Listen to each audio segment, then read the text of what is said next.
The Philadelphia Eagles have quite a few breakout candidates to watch going into this season, but there's one duo that possibly stands out above them all, and recently, both of these guys have made headlines and put the NFL on notice. So in this video, I'll explain why I think that both of these guys are going to surprise everyone this season. Plus, there are several underrated battles that are about to play out for the Birds very soon, and a few unexpected players might actually be in trouble. So I'm going to talk about all that and more news starting right now. So with training camp now being just under a month away, the Philadelphia Eagles are obviously going to have plenty of storylines to watch, and the main one is likely going to be the crucial positional battles that the Birds have going on at a couple of different spots. As of course, the starting jobs at positions like safety, cornerback, and right guard are all up for grabs. And obviously, these battles have already gotten started during OTAs and minicamp, so it's been really interesting to see how they've gone so far, and it's going to be even more interesting to watch how they'll all play out throughout training camp and in the preseason. Now, in the battle for the right guard spot specifically, it obviously does seem like there is a clear favorite in the third-year man Tyler Steen, and some recent comments from starting center Cam Jurgens on Ross Tucker's podcast only further reinforce that.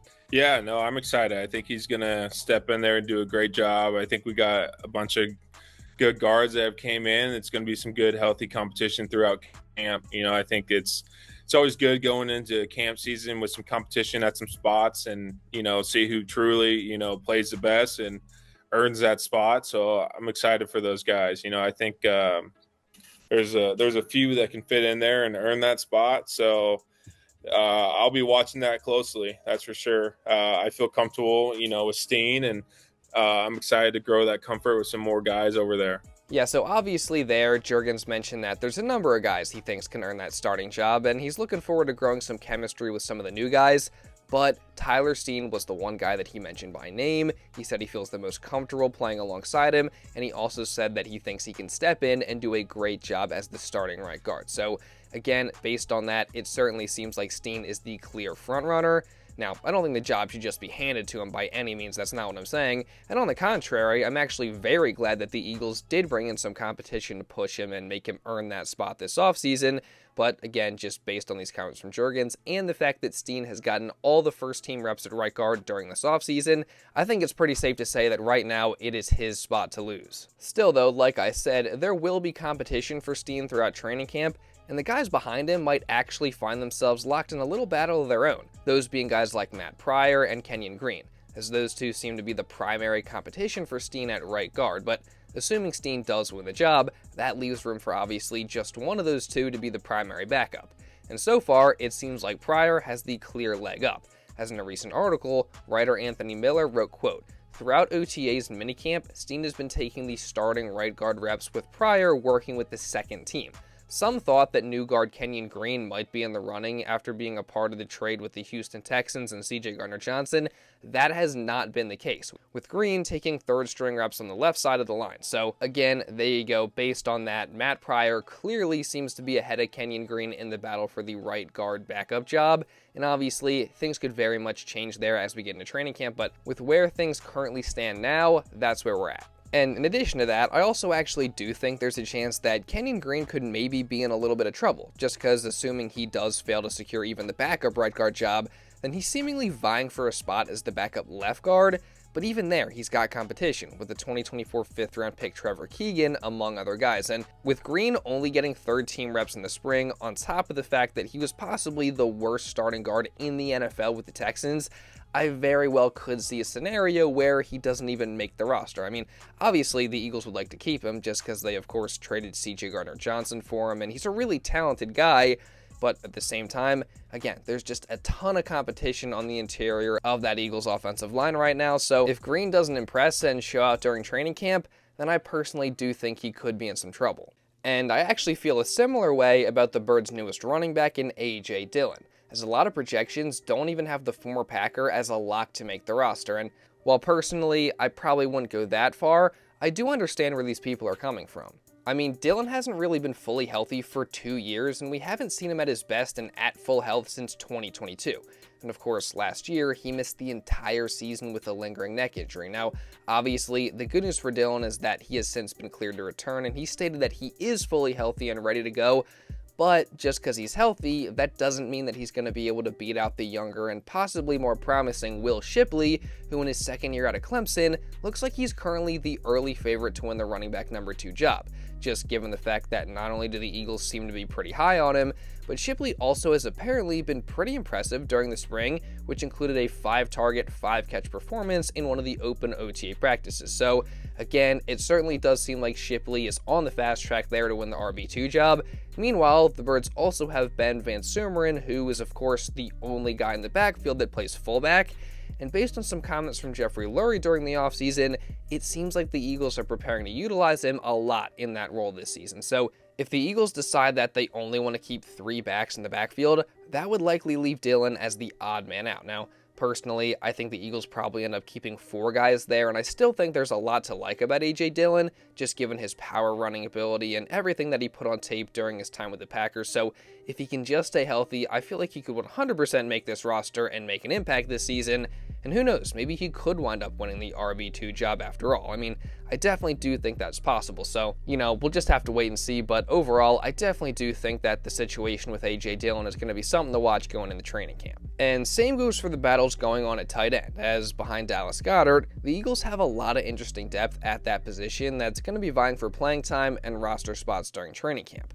Those guys being last year's backup Grant Calcaterra, who I'm very confident he's going to be your tight end too, but then you got guys behind him like Kylan Granson, Harrison Bryant, and EJ Jenkins, who are all going to be competing for roles. So again, that's going to be another interesting competition and something to monitor at training camp. Speaking of things to monitor though, the Eagles do actually have one big potential quote-unquote red flag on defense that has some people concerned. And by some people, I mean CBS Sports' Cody Benjamin, as he recently wrote an article where he called out Philly's roster turnover on defense as a red flag going into training camp, citing that Philly now has new starters on every level of the defense, and they're going to be relying a lot on some veteran band-aids to fill the gaps that were created by some of these guys leaving. Now, look, to an extent, I do understand this take. I mean, it definitely does present a challenge when you lose the amount of talented guys and starters that the Eagles lost on defense this offseason. That said, though, if you guys have been following this channel over the past several months, then you know that while I do understand this take, I also completely disagree with it. And that's mainly for 2 reasons. One being that the Birds still have defensive coordinator Vic Fangio, and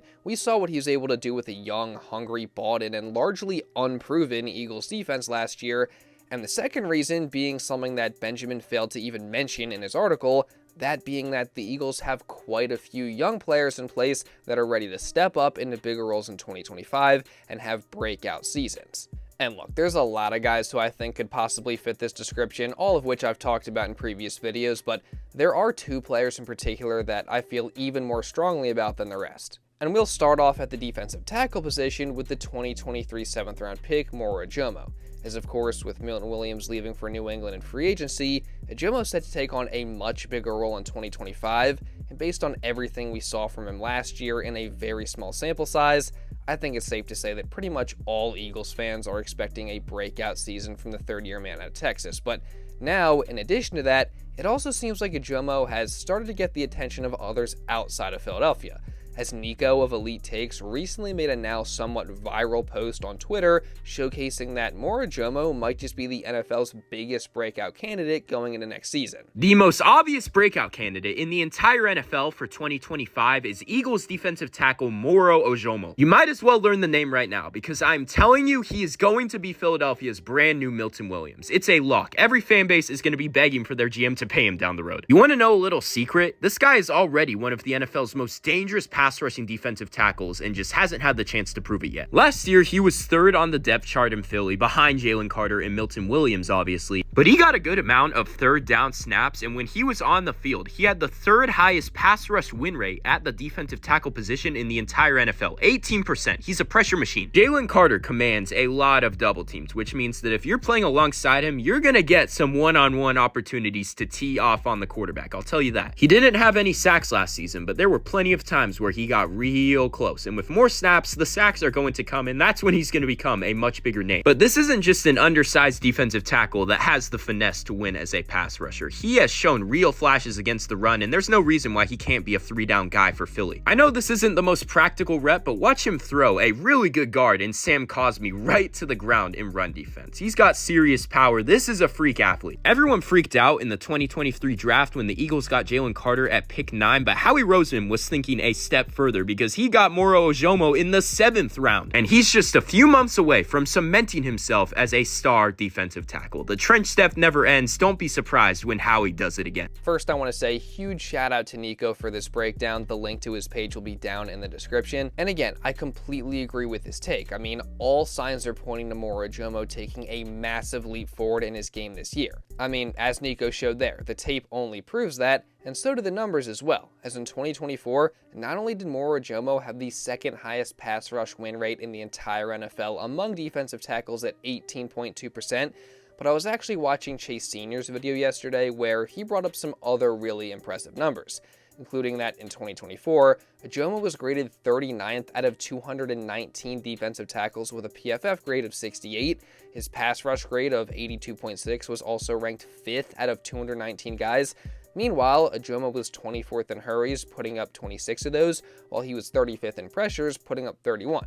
And those are clear starting caliber numbers, but he was able to do it in just 268 pass rushing snaps, which was 64th in the league. So again, based on all that, it's clear that given a bigger role, there is a pretty high chance that Moro Ojomo will fully break out and have a monster year in 2025. But Ojomo is just one half of the defensive duo that I think is going to shock everybody this year, as the Birds also have a second-year edge rusher who I think is ready to fully break out as well, that being Jalyx Hunt. As of course, last year, Hunt quickly ascended from just a presumed developmental project to a real contributor down the stretch of the regular season and in the playoffs, and now he's set to become a full-blown starter for this Philly defense. And again, I, along with many Eagles fans, are very confident that he's going to have a breakout season, and apparently, so is retired Eagles legend Brandon Graham, as he recently sat down with Josh Davis of the Philly Special Show, shout out to him, where he had this to say about Hunt. Well, I'm expecting him to take that starting role and never look back. But, you know, it's not going to be easy. You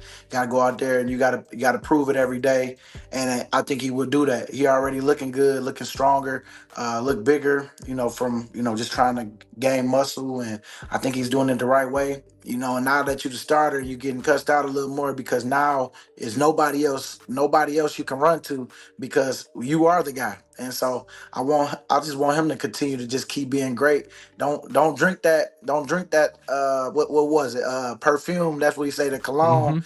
He's like, sniff it, but don't drink it because it's poison. And so, you know, I feel like for him, he got to make sure that he ain't drinking that success from last year because it ain't going to carry you into this year. It's a great thing to keep that chip on your shoulder, though, because now you got somewhere else to aspire to get to. You got to make sure that you stay focused, and I think he will. I definitely love the messaging there from BG, just reminding Hunt to stay hungry and to keep that chip on his shoulder. And I'm pretty confident that complacency is not going to be an issue for Hunt, just with everything that we've heard about him during this offseason, from him impressing at OTAs and minicamp to the comments that he made about feeling more comfortable and honing in on his technique more. I think this offseason I just know a lot more of what is expected of me and what to expect from tackles and different players across the league. So I just know a lot more. So I've been able to approach my game in a more professional way by figuring out, you know, what moves I want to work on, who I should watch, what I should watch, being a lot more technical, because that's the biggest difference that I've seen, is that players who are elite and good, their technicality levels are on completely different levels. So if I want to be great at this position and in this league, I got to be technical. So that's what I've really been focused on, and that's what I think has really changed between last year and this year. I'm way more comfortable, man. Last year, it was all coming at you fast. You kind of just try to keep your head, play your rules. But now I feel as if, you know, I can understand the game a lot more. I can play within the player that I am and have a little bit more personality out there instead of being so cookie cutter. So I'm excited about that. Again, I think it's pretty clear that all signs are pointing to Jalyx Hunt having a breakout season in 2025. And personally, I just cannot wait to see what he's going to do this year and how many sacks he's going to put up. And Overall, again, I just think this duo of Hunt and Moro Ojomo on the defensive line are going to surprise a lot of people this year, and their ascension is going to be key to helping the Eagles defense maintain that level of success that they had last year. But that said, what do you guys think? I mean, what are your expectations for Jalyx Hunt and Moro Ojomo this upcoming season? Again, just give me your predictions down in the comments below. And also, while you're at it, make sure you guys subscribe and you turn on notifications. That way you don't miss any other Eagles coverage coming throughout this entire offseason, moving into training camp and the start of the regular season. Again, you guys are not going to want to miss anything, so make sure you subscribe, turn on notifications, and also drop a like down below to show some support because it really does help me out a ton. See if we can get to at least 500 likes on today's video. And also, if you do want to watch another Eagles video going in depth on a rookie that I also think could surprise a lot of people this season, then you can go check this one out right here. And now, with all that being said, that's pretty much all I got for this one, guys. So thank you all so much for watching, and I'll see you in the next video.